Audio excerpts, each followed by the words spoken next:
Саламатсыздар ма, балалар? Бүгін біз математика сабағынан 50-ші сабақты өтетін боламыз. Балалар, біздің арнамызға міндетті түрде жазылып алыңдар. Біздің арнамызға подписаться етіп, одан кейін қоңыраушаны басып қойсаңдар, біздің арнамыздың барлық тапсырмаларын, жауаптарын бірінші болып көріп отыра аласыздар. Сонымен қатар, балалар, біздің арнамызда математика сабағынан басқа ағылшын тілінің сабақтарын енді шығып отыратын болады. Сонымен балалар, бүгінгі сабағымызды бастайық. Сабағымыздың тақырыбы шамалар арасындағы тәуелділікке берілген есептерді шығару. Зат сатып аламын. Сен есептер шығаруды үйренесің.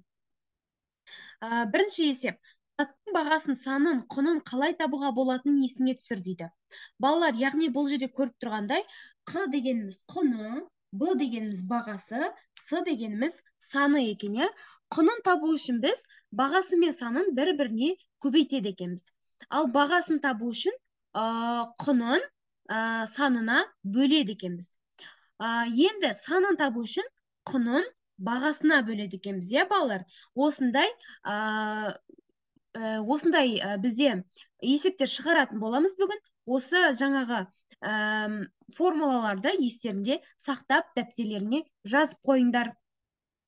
Келесі есеп бізде кесте бойынша есептер құрастырып оларды шығар дейді. Бірінші бізде қарындаш берілген, иә? Қарындаш бізде бағасы 8 теңге, саны 8 дана, құны белгісіз. Бізге құнын табу үшін балалар саны мен бағасын көбейту керекпіз. Яғни 8-ді 5-ке көбейтеміз. Сонда бізде 40 теңге шығады. Яғни құны бізде 40 теңге, иә? Қарындаш бізде барлығы 40 теңге болды. Келесі ұштағыш бізде бағасы 9 теңге, саны белгісіз, құны 81 теңге екен. Яғни балалар, санын табу үшін біз құнын бағасына бөлеміз, иә? Яғни 81-ді 9-ға бөлеміз. Сонда бізде 9 дана шығады екен, иә? 9 дана. Сонда бізде ұштағыш 9 дана екен, иә? Келесі бізде дәптер тұр. Дәптердің бағасы белгісіз, саны 9, құны 90 теңге екен. Енді бұл жерде бағасын табу үшін біз құнын санына бөледі екенбіз. Яғни сонда бізде бағасы шығады екен. Яғни 90-ды 9-ға бөлгенде бізде 10 шығады екен. Яғни әр дәптер бізде 10 теңге тұрады екен, балалар. Осындай бізде есеп шықты. Келесі үшінші есепте. Дүкенде 5 жапсырмаға 40 теңге төленді дейді. Осындай 9 жапсырма қанша тұрады? Кестеге қара, есептің сұрағына жауап беру үшін нені білу керек екенін түсінді дейді. Бір жапсырманың бағасын қалай табуға болады? Бір жапсырманың бағасын біліп, 9 жапсырманың құнын тап дейді. Яғни балалар, бұл жерде біз бағасын және құнын табуымыз керекпіз, иә? Бірінші бізде бағаларын тауып алу үшін бізде 40-ты 5-ке бөлеміз, иә? Яғни 40 теңге құнын, яғни санына бөлеміз. Сонда бізде әр жапсырма бізде 8 теңге тұрады екен, иә? Яғни бізде бұл жерде бағасы бірдей, екеуінің де енді 9 дана алу үшін бізде 9 дана жапсырма алу үшін біз қанша төлейміз? Енді ол үшін біз жаңағы әр жапсырманың бағасы бізде 8 теңге ғой. Сол 8 теңгені 9 данаға, яғни санына көбейтеміз. Сонда бізде құны 72 теңге шығады екен. Яғни бірінші бізде 40 бөлінген 5 тең 8 бағасы шықты, иә, жапсырманың. Енді 8 көбейтілген 9 тең 72, ол бізде құны екен, иә? 9 дана алғанда бізде 72 теңге шығады екен. Келесі есеп бізде 4-ші есеп. Сурет және кесте бойынша есеп құрастырып оны шығар дейді. Яғни балалар, бізде қарындаштар берілген, иә? Мысалы, бірінші бізде саны берілген 6 қарындаш, құны 42 теңге дейді. Яғни бағалары бұл жерде бірдей екен. Ал астында бізде қанша қарындаш екені белгісіз, оған бірақ 63 теңге төлеген екенбіз, иә? Ол үшін балалар, бұны тауып алу үшін бізде бірдей баға қанша болған тауып алу керек. Ол үшін бағасын табу үшін бізде құнын санына бөледі екенбіз, иә? Құнын санына бөлген кезде бізде 42 бөлу 6 тең 7 шығады екен, иә? Сонда бізде бұл жерде әр қарындаштың бағасы бізде 7 теңге екен, яғни бағалар бірдей екен болады, бұл жерде. Енді 63 теңгеге қанша қарындаш алуға болады мына бағаға? Ол үшін бізде құнын әр қарындаштың бағасына бөлеміз. Сонда бізде қарындаштың саны шығады екен. Яғни 63-ті 7-ге бөлеміз. Сонда бізде 9 деген сан шығады. Яғни мына жерде бізде 9 деген сан жазылады екен, иә балалар? Келесі бізде 5-ші есеп. 5-ші есеп бізде 300 есепте дейді. 360 қосылған 458. Бұл бізде 818-ге тең екен. 900 азайту 165. Бұл бізде 735-ке тең екен. 809-дан 145 азайтсақ 664-ке тең екен. Ал 357-ге 283-ті қосақ бізде 640 болады екен. Келесі 506-дан 99 азайтсақ бізде 407 деген сан шығады екен. 708-ден 136-ны азайтсақ бізде 574 шығады екен, иә балалар? Келесі 6-шы есеп. Бірінші А есебін шығарайық, иә? 6 хат қалта үшін 54 теңге төленді. 45 теңгеге осындай хат қалтаның нешеуін сатып алуға болады дейді.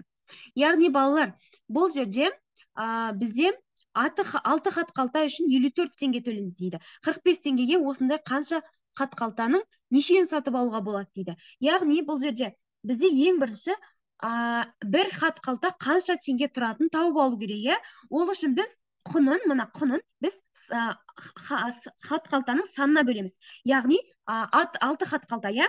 Сонда бізде 54 бөлінген 6 деген есеп шығады. 54-ті 6-ға бөлгенде бізде 9 деген сан шығады екен.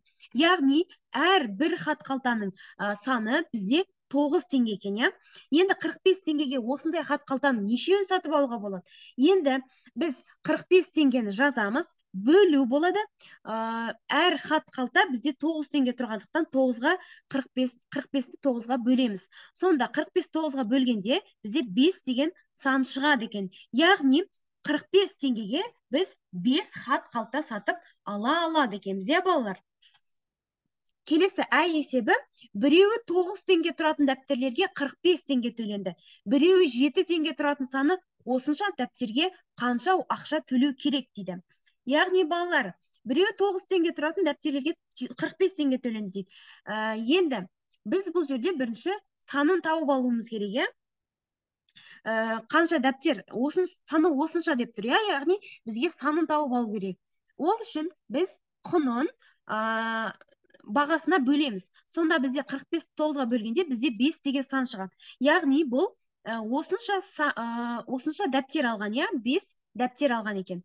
Енді 7 теңгеге осынша дәптер алсақ, бізде қанша төлеуіміз керек дейді. Яғни 7 теңгеден тұратын болса, 7 көбейтілген осынша дәптер дегеніміз 5 дәптер екен, осы сан жазылады. 7 көбейтілген 5 бізде 35 теңге болады екен, яғни біз 35 теңге төлейді екенбіз.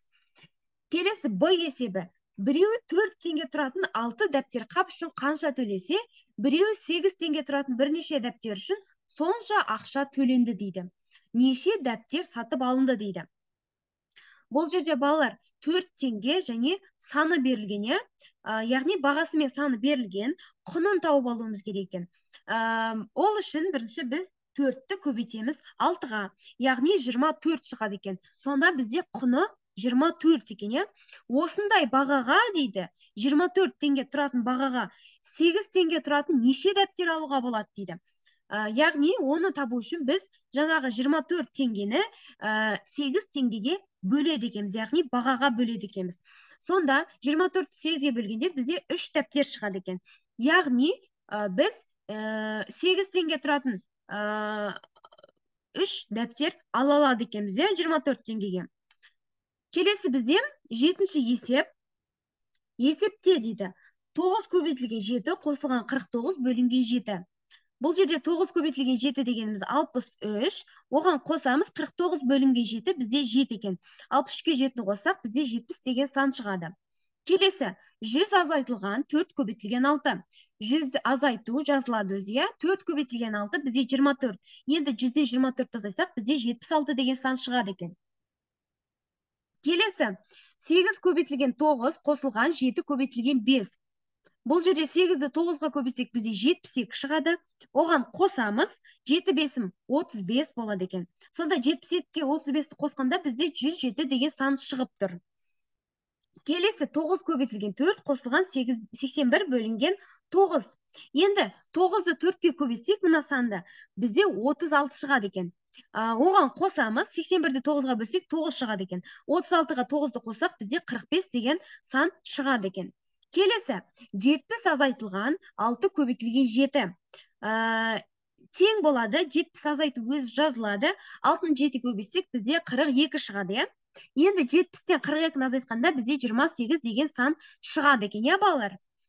Келесі 90 азайтылған 64 бөлінген 8.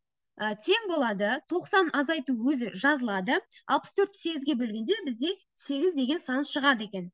Енді 90-дан 8-ді азайтсақ, бізде 82 деген сан шығады екен. Келесі бізде 45 бөлінген 9 қосылған 72 бөлінген 8. Тең болады, 45-ті 9-ға бөлсек, бізде 5 шығады. Оған қосамыз, 72-ні 8-ге бөлсек, бізде 9 шығады екен, 9 шығады екен. Енді 5-ке 9-ды қосамыз, сонда бізде 14 деген сан шығады екен. Келесі есеп 56 бөлінген 8 қосылған 56 бөлінген 7. Бізде 56-ны балалар 8-ге бөлсек, 7 шығады екен, Оған қосамыз, 56-ны 7-ге бөлсек, бізде 8 деген сан шығады. Сонда 7-ге 8-ді қосамыз, бізде 15 деген сан шығады екен. Келесі, 42 бөлінген 7 көбейтілген 9 қосылған 28. Бұл жерде балалар 42-ні 7-ге бөлеміз, оны көбейтеміз 9-ға. 54 шығады, қосамыз 28-ді. Сонда бізде 82 деген сан шығады екен, балалар. Келесі бізде 8-ші есеп, соңғы әрбір тік төртбұрыш қанша бөлікке бөлінген үлестерді жаз дейді. Яғни балалар, бірінші бізде мына жерде 1, 2, 3, 4, 5, 6 бөлікке бөлінген екен, Яғни 6 бөліктің бір бөлігі бізде боялған және де, Яғни 6-дан 1 бөлігі боялған, яғни 6-дан 1 деп жазамыз. Келесі бізде бұл 1, 2, 3 бөлікке бөлінген екен. Бізде, яғни бұл жерде 1 бөлігі боялғандықтан, бұл жерде 3-тен 1 болады екен. Келесі бізде 1, 2 бөлікке бөлінген, яғни 2-ден 1 деп жазамыз, себебі 1 бөлігі боялған. Келесі мына жерде бізде 1, 2, 3, 4, 5, 6, 7, 8, 12 бөлікке бөлінген екен. Яғни бұл жерде 1 бөлігі боялғандықтан 12-ден 1 деп жазады екенбіз, яғни үлестері осындай болады екен, балалар. Осымен балалар, біздің бүгінгі сабағымыз аяқталды. Міндетті түрде біздің арнамызға жазылуды ұмытпаңдар. Біздің арнамызда сондай-ақ математикадан басқа ағылшын тілінің сабақтарын оқи аласыңдар. Тезірек біздің арнамызға подписаться етуді ұмытпаңдар. Балалар, сендерге сәттілік тілеймін. Келесі кездескенше сау болыңдар.